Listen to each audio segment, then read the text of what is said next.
नमस्कार मित्रांनो, शेतकरी ब्लॉगमध्ये आपलं स्वागत आहे. तर तुम्ही पाहू शकता, आपण सकाळी सकाळी आलो शेतात.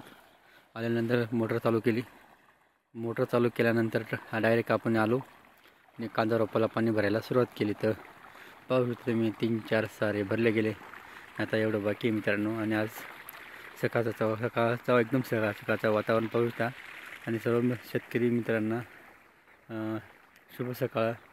आणि सकाळचं आपल्या शेतातलं वातावरण म्हणजे लय भारी दिसत आहे.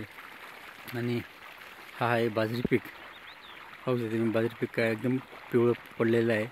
कापायला आलेलं मित्रांनो. तर आपलं शेतातले जे काम आहे ते काम खूपच वाढले मित्रांनो. आणि परत इकडं आपलं हा भात पीक आहे. हा भात पीक अशा पद्धतीने आहे. आणि परत आपला तिकडं मका पीक आहे, ते काही दिवसांनी कापायला येईल. तर मित्रांनो, आपलं काम आहे ना आता म्हणजे सरासरी जास्त वाढणार आहे. कारण की सोयाबीन असो, मका असो, भुईमुग असो, आता उडीद मूग असतो, ते सगळ्या इतर पिकं आपले काढायचे आले मित्रांनो. म्हणून आपले कामं खूप वाढलेले आहे. आणि आपल्याकडनं कामं जेवढं लोक होईल तेवढं करायचा प्रयत्न करतो आहे. कारण की आपल्याला लगेच गहू पेरायची तयारी करावं लागेल मित्रांनो. कारण की आपल्या मागे भरपूर कामं असतात.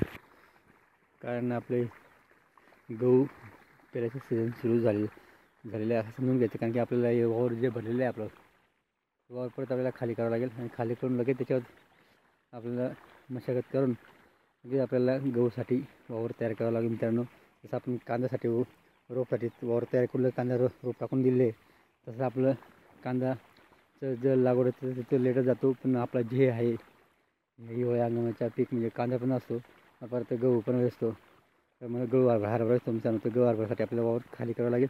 म्हणून आपल्याला बाजरी कापावं लागेल आणि लगेच वावर तयार करावं लागेल. आपल्याला काम असं वाढलं ते विचारू नका, भरपूर काम आहे.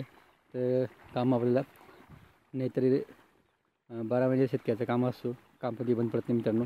शेतकऱ्याला नेहमी कामं सुरू असतात मित्रांनो. व्हिडिओ आवडला तर लाईक शेअर करा, चॅनल सबस्क्राईब करा. जय जवान जय किसान.